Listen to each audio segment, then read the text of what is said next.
chapter 23. This is Memorial Day weekend.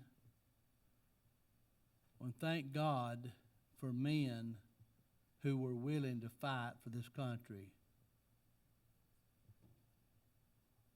Buddy, we had our hands full World War II. Not only we were fighting the Germans staging off out of England, but we had a war in the Pacific going against the Japanese at the same time. Man, what a task we had. You think about the miles that we had to get ammunition and food, all that stuff to those men that were on those islands fighting. Man, we had to hop from every island to get those Japs off of those, like the Philippines, Mindanao. We had to hop, and got close enough to Japan, then we could fly bombers in there and start bombing it. But we lost a lot of men hopping from island to island with them nuts, Japanese. And there's some good stories on the YouTube channel about a lot of those battles. Just wave after them Japs, and Americans just cutting them down, just piles of them piling up. It's unbelievable. But our forefathers stuck with it and fought. Some of them come home minus a leg, an arm, wounded. But God blessed America, buddy. And we had a lot of help from some other countries that helped us. Of course, England was our ally. And we had other countries that were too. But in the 23rd chapter of 2 Samuel, David talks about those men that helped him. It's a memorial remembering these men. And buddy, David had some men that were killers. That's just all you can say about them. They were killers. You know, he had 600 that could go either-handed, left or right-handed. I said one time trying to describe that, they were a cappella. Ambidextrous is what I meant, but I said they were a cappella. Oh, boy. Left or right-handed, they were just as accurate with one hand as they were the other. Now, they didn't wake up one morning and they said, hey, I'm accurate with either hand. No, they practiced. And they worked at it and worked at it and worked at it. There was a man that worked with my dad when I was a kid growing up. And I always liked guns from the time I was old enough to get one in my hand, or a flip, or a air rifle. And this guy that worked with my dad at the plant could shoot a flip like I ain't never seen, buddy. And Daddy had him to come up one day to the chicken house. I don't know why we met at the chicken house, but we had a chicken house back then, and that guy came up there with his flip. And I'd point out things for him to hit, and buddy, he could hit them. That guy was good. I threw a persimmon out on the road down through there. I said, see if you can hit that persimmon down there, and he's busted it all to pieces. But he didn't wake up one morning and said, hey, I'm just going to start shooting a flip, and I'm good at it. That was a lot of practice. I don't care what you are, it takes practice.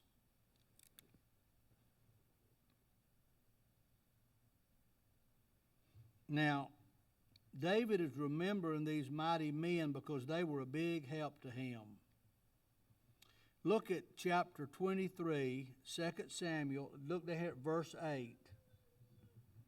These be the names of the mighty men whom David had, the Techmonite that sat in the seat, chief among the captains. The same was Adino, the Ezonite. He lifted up his spear against 800, whom he slew at one time. Now, I think this church in here will sit 200 people. I believe that's what I counted one day. That would be like killing everybody in this auditorium 4 times. Because where I went to school, 4 times 2 is still 8. Is that where y'all went to school? Is it still 8? Okay. That would be like killing everybody in this auditorium 4 times full. That's a lot of people. He killed 800 men. The word effeminate didn't go with this man's name. He was a mighty man of valor. And I looked that word up, valor, to see what the dictionary, the 1828 dictionary, Webster's dictionary says. It's a man that encounters danger with firmness, not afraid, personal bravery, courage to be strong. I don't think just because a man is brave doesn't mean that he's not afraid. I've heard men say in battle, somebody asked them, "Wasn't you afraid?" They said, "Yeah, of course we were. You'd be insane not to be." So this man killed 800 men at one time. After him was Eleazar, the son of Dodo, the Ahite, one of these mighty men with David, when they defied the Philistines that were there gathered together to battle, and the men of Israel were gone away. He arose and smote the Philistines until his hand was weary, and his hand cleave unto the sword. And the Lord wrought a great victory that day, and the people returned after him to battle. I think he killed 300 men. That's church.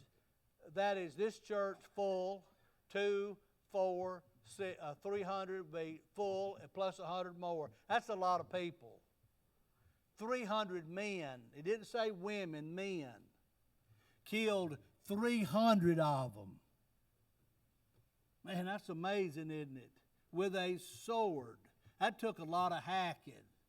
The Bible said his hand clave to it. In other words, it was just stuck to that sword. It just, man, that's a lot of killing. I tell you what, him and this guy that killed 800, they probably looked like that guy in that movie Braveheart with all that blood on them, just covered in blood.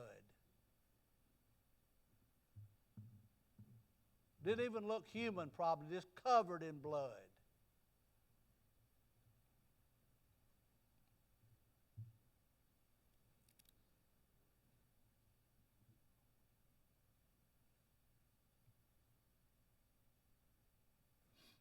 Look here at verse 12. Then he stood in the midst of the ground and defended it and slew the Philistines, and the Lord wrought a great victory. He's talking about in verse 11, there was a field, a piece of ground full of lentils, and the people fled from the Philistines, and he stood in the midst of the ground and defended it. He had a pea patch that he didn't want to give up. He put a lot of work in that pea patch, and he wasn't about to give it up. So he took his sword and he went to whacking them and stacking them. And he defended that place. You know, the average pastor in the average Baptist church or whatever kind, Joel Osteen or whoever, they don't want to offend anybody anymore. Oh, we can't say the word sodomy. You might offend somebody. Some of these birds need offended.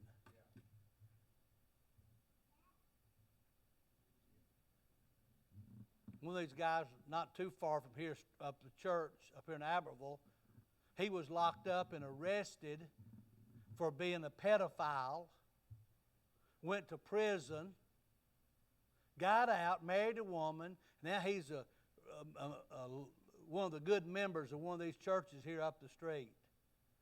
And one of the ladies that her children were offended by him, or whatever the word would be, his new wife said, "You need to quit talking about my husband. You're hurting his business." So what? I should have left him in. I wish some of them big brothers had got him in jail and worked him over a few times.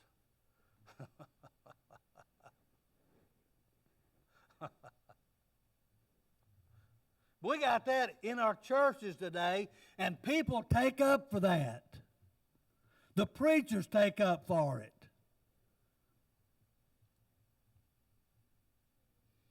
I don't take up for that kind of stuff myself. Look at verse 15. David was remembering these men, thinking back on the life they'd lived together.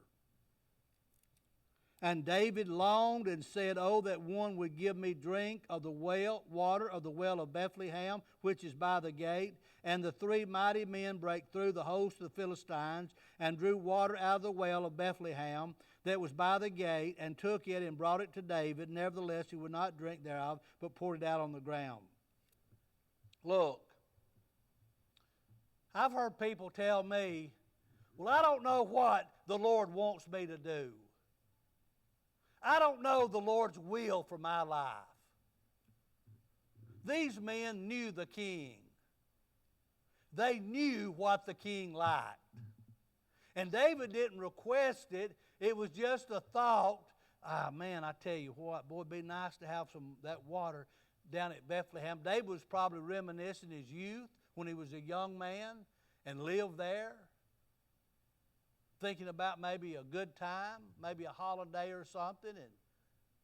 And those men, he didn't request it, but those three men fought their way through the Philistines, went to the well, looked like that probably, and they drew some cold water out and brought it to him to drink.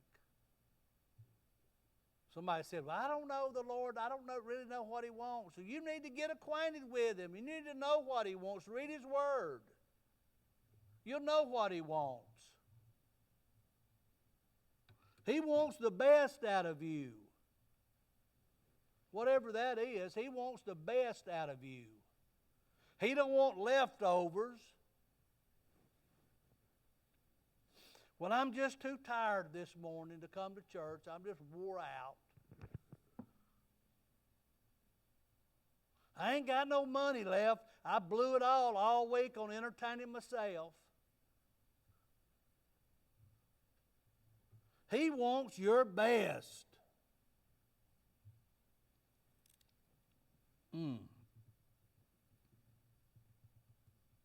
Look at verse 18. And Abishai, the brother of Joab, you remember Joab, he was David's general, was chief among three, and he lifted up his spear against 300 and slew them and had the name among three. Man, there's another one of them killers. They loved a good fight. They kept their swords sharp, I'm sure. Whet that thing, probably shave with it. And when they whacked somebody upside the head was gone. 300 men at one time, he killed them. Man, what a man. That's a man's man. That's why David remembered him, because David had slain his 10,000. They sung the song, Saul has slain 1,000. David has slain 10,000. So David was a man himself, and these men were men's men. They were go-getters, buddy. They were killers.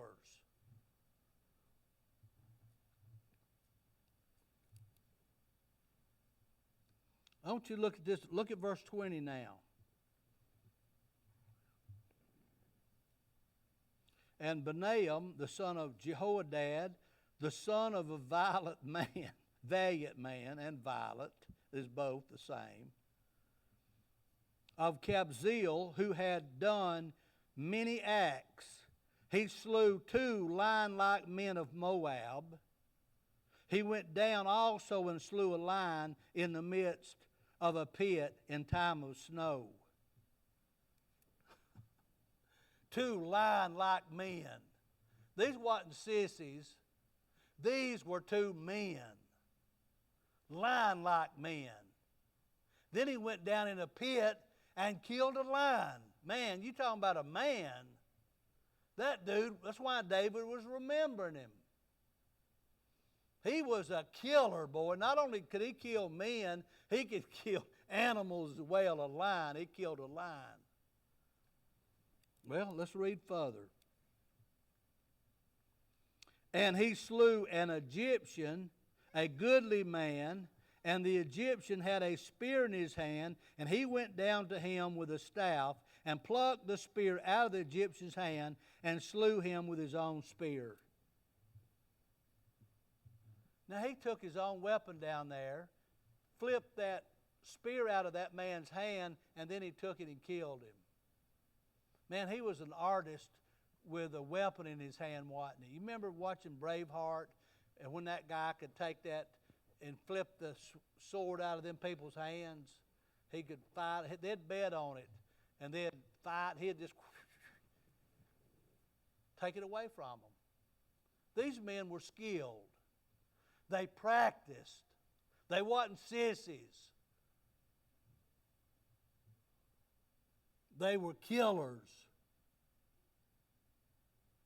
And I'm not saying that's what we need in the church is killers.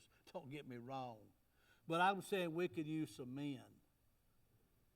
And I thank God for the men in our church.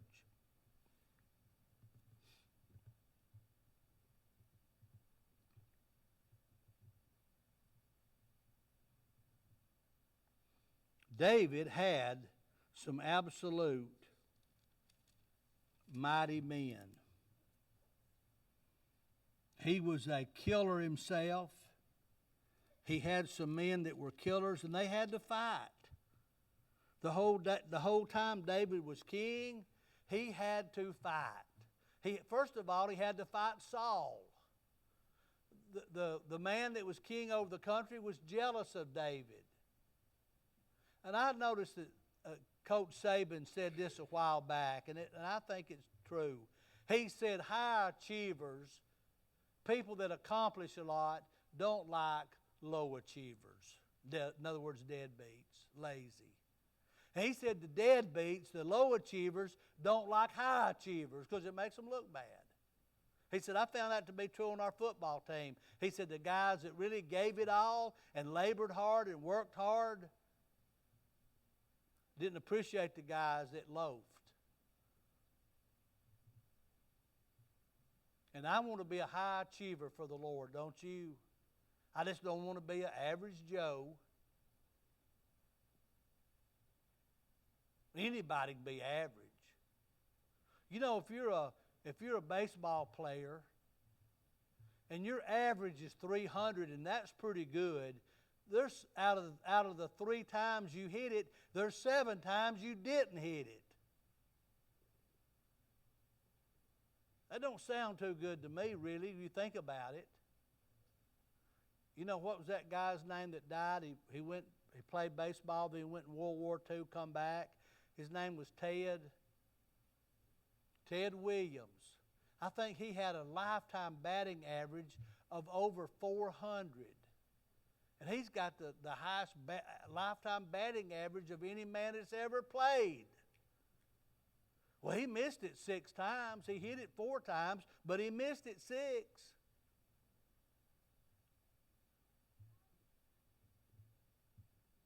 I don't know what basketball would be, how many times you shoot and hit and miss, or I don't know if they keep up with that or not, percentage-wise. But David had some men that fought for him that were killers. Like I said, he had 600. They could go with either hand, left or right-handed. They said they could take a rock and throw it at a hair's breadth. I mean, that's real close, buddy. They're accurate. You remember David, he was a warrior. Even as a young man, he killed a lion and a bear. That was just getting started as a young man watching sheep. And then he got called upon to take out Goliath. And he took that little sling.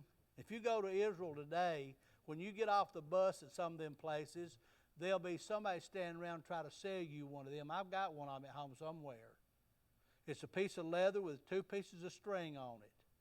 You wound that thing up, turn it loose, and old David right between the eyes, Goliath. I just imagine about the time he let that thing go, the Holy Ghost got it and just drove it. Goliath hit the ground. Then he cut his head off. And then the rest of the day, David drug old Goliath's bloody head around with him everywhere he went. Just dragging that old bloody head around with him. What's David doing? Oh, he's just dragging Goliath's head around with him. He's just strolling the community like a guy kills a deer, puts it in the back of his truck, drops the tailgate where everybody can see it. That's what David, he was just dragging that old nappy head, bloody head around everywhere he went. Well, there was 10,000 men there, and none of them was willing to even fight Goliath. David said, who is this uncircumcised Philistine out there running his mouth? Unsaved, uncircumcised. Who is he? Oh, that's Goliath. He's their champion. Why don't somebody go out there and shut him up? Hell, they don't want nobody to go fight him. I'll go. They tried to put that armor and all on him. He said, I don't need that. I ain't proved that stuff. He said, I'll take my sling, and that's all I need, my sling and 5 smooth rocks. You know why he needed the other 4, don't you? Because Goliath had 5 brothers. And David killed about every one of them.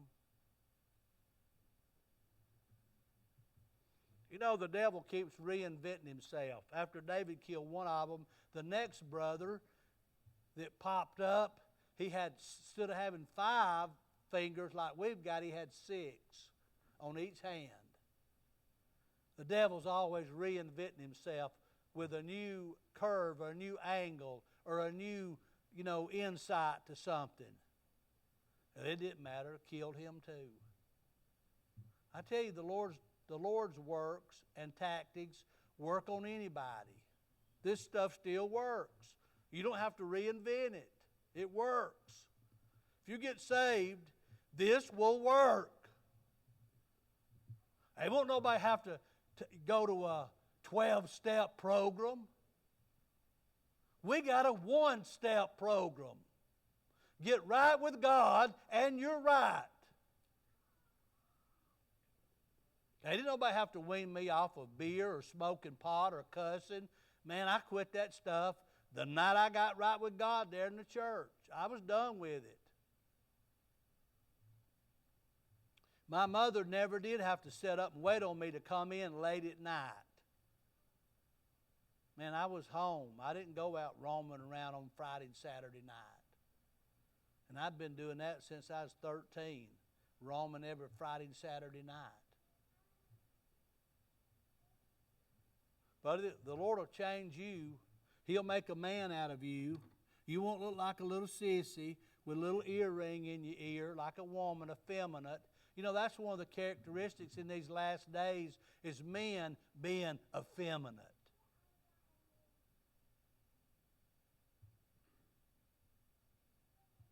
You're going to need that little earring to pay your power bill one of these days. So I wouldn't waste my money on the earring. I'd save it and pay my power bill or my insurance or something. See these people, they say, nobody will hire me, and they got all tattooed up earrings, and I'm scared myself to look at them. I'd be afraid to turn my back on them. Anybody that stupid, they liable to do anything. I can't find a wife. No wonder. No woman in her right mind would want to marry a guy that looked like some kind of freakazoid, a demon-possessed devil.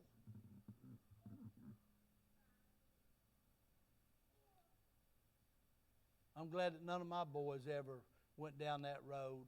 No tattoos, no earrings, no gold teeth. That guy on the said, I'm just going to knock it right there in the middle out and put me a gold tooth right there. Well, Ernest T. Bass, yeah, he said, I'm just going to knock that right there out and put me a gold tooth right in the middle. That's about how goofy some people are today. Trey,